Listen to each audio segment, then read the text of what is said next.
Welcome back to my YouTube channel! First, I moisturize my face using my favorite moisturizer, which is Real Skin. I got it from Althea, Korea.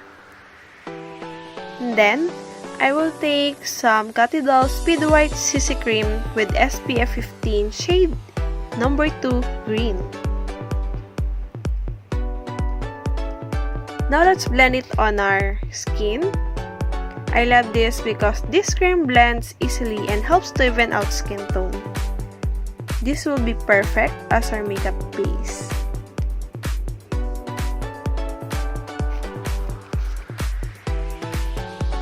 Three, I have here It's Skin Touch Finish Correcting Foundation with SPF 30. All we have to do is to cover dark spots or any imperfections of our skin. Let's lightly pat it on our skin.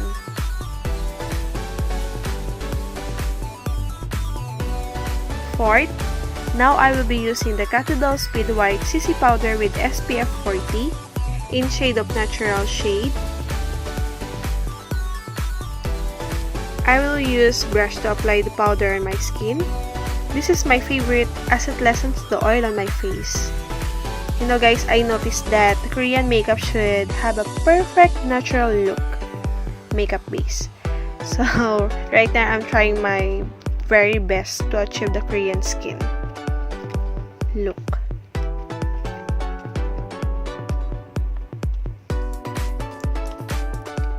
Fifth, for my eyeshadow, I will use the Face Shop Style.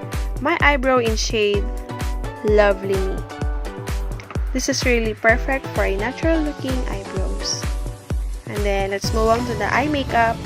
Using the Makeup World palette, I use nude color and put it on my crease.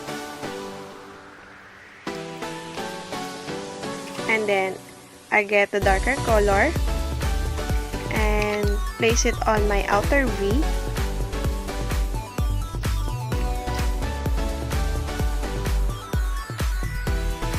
Now I will try this eyeliner from Free Life store.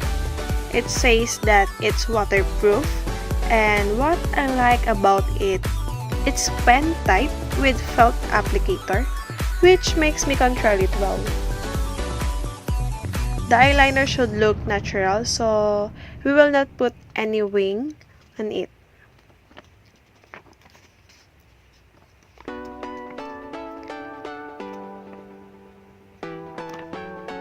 And then, to emphasize our eyes, I will put some Annabelle Black eyeliner on my waterline.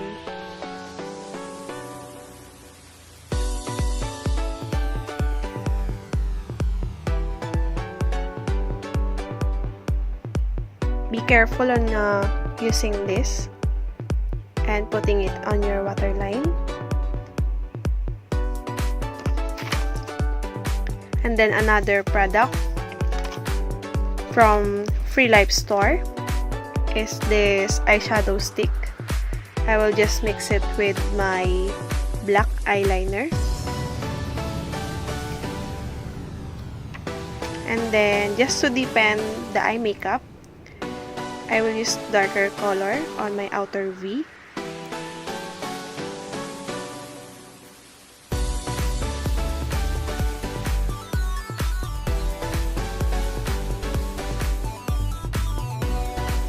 Then we'll just add a bit of this glittery eyeshadow stick.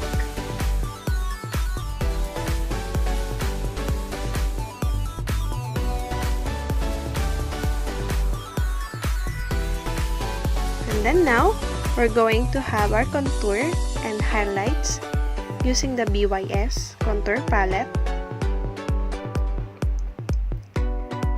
Should be very light so we can achieve the natural look.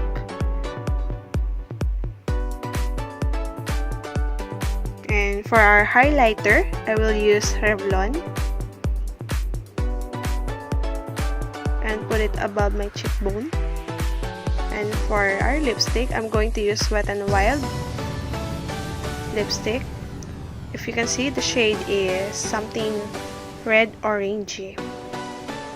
So, for our final look,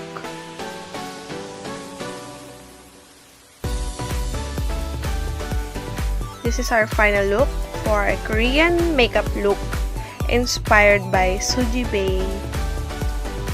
Thank you guys for watching this video. See you guys on my next videos. Bye!